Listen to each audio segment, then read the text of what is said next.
Stranger things season 1 अब अपने सबसे इंटेंस पॉइंट पर पहुंच रहा है। विल की डेथ की न्यूज आ चुकी है, पर जॉयस को अब भी यकीन है कि उसका बेटा जिंदा है। और इस एपिसोड में सच का पहला बड़ा क्रैक सामने आता है। कहानी शुरू होती है जॉयस के घर के बाहर। हॉपर और पुलिस टीम घर का इंस्पेक्शन कर रहे होते हैं। जॉयस बार बार समझा रही होती है कि एक मॉन्स्टर दीवार से बाहर आने की कोशिश कर रहा था, लेकिन जब हॉपर दीवार चेक करता है वो बिल्कुल नॉर्मल होती है। इससे सबको लगता है कि जॉयस हेलुसिनेट कर रही है। जॉनथन जॉयस को समझाता है कि विल की बॉडी मिल चुकी है, हमें उसका फेस देखना चाहिए, लेकिन जॉयस रिफ्यूज करती है। उसे पूरी श्योरिटी होती है कि विल जिंदा है। हॉपर जॉयस को काम डाउन करता है और कहता है कि तुम दोनों रेस्ट कर लो, मैं कल मिलता हूँ। जॉयस सोफे पर अकेली बैठी होती है और डिसाइड करती है कि अगर मॉन्स्टर फिर से आया तो वो खुद अकेली लड़ेगी। दूसरी तरफ माइक के घर में माइक एल पर गुस्सा करता है कि उसने विल को नहीं बचाया। एल प्रूव करती है कि विल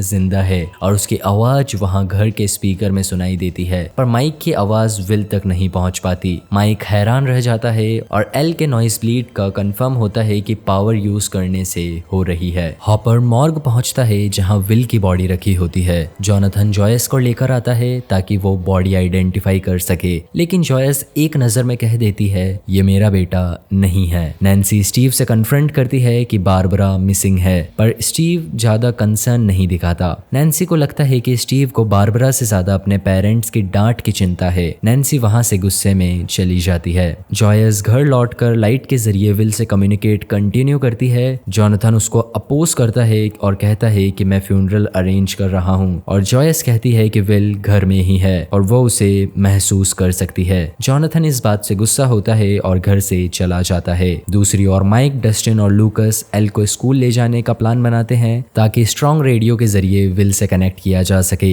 एल को विग और नॉर्मल कपड़े पहनाए जाते हैं ताकि उस पर कोई डाउट ना करे। इसी बीच हॉकिंस लैब में एक नया एक्सपेरिमेंट शुरू होता है। साइंटिस्ट को सेफ्टी सूट्स पहनाकर अंदर होल में भेजा जाता है ताकि वो दूसरी दुनिया एक्सप्लोर कर सके। वहां अंधेरा होता है, चीजों की हलचल होती है और कुछ देर बाद साइंटिस्ट की आवाज भी सुनाई देना बंद हो जाती है और केबल को वापस खींचने पर सूट्स खाली निकलते हैं। मतलब अंदर की दुनिया जिंदा है और डेडली भी। स्कूल में माइक, डस्टिन और लूकस एल के साथ रेडियो रूम में जाने वाले होते हैं कि तभी विल के लिए मेमोरियल असेंबली अनाउंस होती है। टीचर सबको हॉल में ले जाते हैं, वहीं बुलीज फिर से मजाक उड़ाते हैं और माइक उनसे लड़ने लगता है। एल क्वाइटली अपनी पावर्स से बुली को एम्बेरस करती है और बच्चे वापस रेडियो रूम में आ जाते हैं। एल रेडियो से कनेक्ट होने की कोशिश करती है और फ्लैशबैक में दिखाया जाता है कैसे जब एल के पापा, यानी वही आदमी जो उस पर एक्सपेरिमेंट कर रहा था, एल को दूर बैठे वॉइस ट्रैक करना सिखाता है। एल पूरा ध्यान लगाती है और स्पीकर्स में विल की आवाज सुनाई देने लगती है। उसकी वॉइस बिल्कुल क्लियर होती है, मॉम मैं यही हूँ, पर विल की लोकेशन समझ नहीं आती। उधर जॉयस अपने घर की दीवार के पीछे विल की छाया क्लियरली देख पाती है।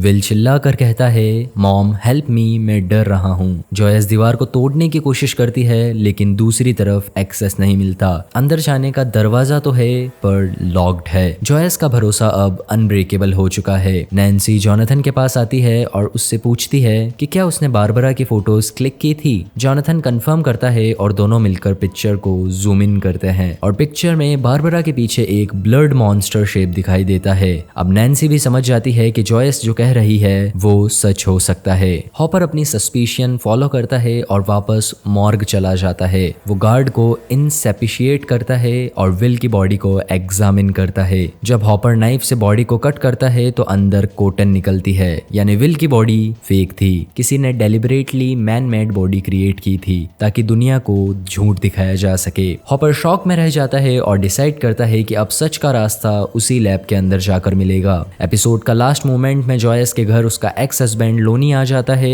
लोनी न्यूज सुनकर आया होता है। जॉयस इमोशनल होकर उसे गले लग जाती है और इसी मोमेंट पर हम समझ जाते हैं कि अब हॉकिंस में सिर्फ एक बच्चा मिसिंग नहीं, पूरी सरकारी कॉन्स्पिरेसी स्टार्ट हो चुकी है। और इसी के साथ एपिसोड यहीं खत्म होता है। अब विल की बॉडी नकली है, जॉयस सही थी और हॉपर अब सच के पीछे जा रहा है। एपिसोड 5 में लैब का राज खुलने वाला है, मिस मत करना।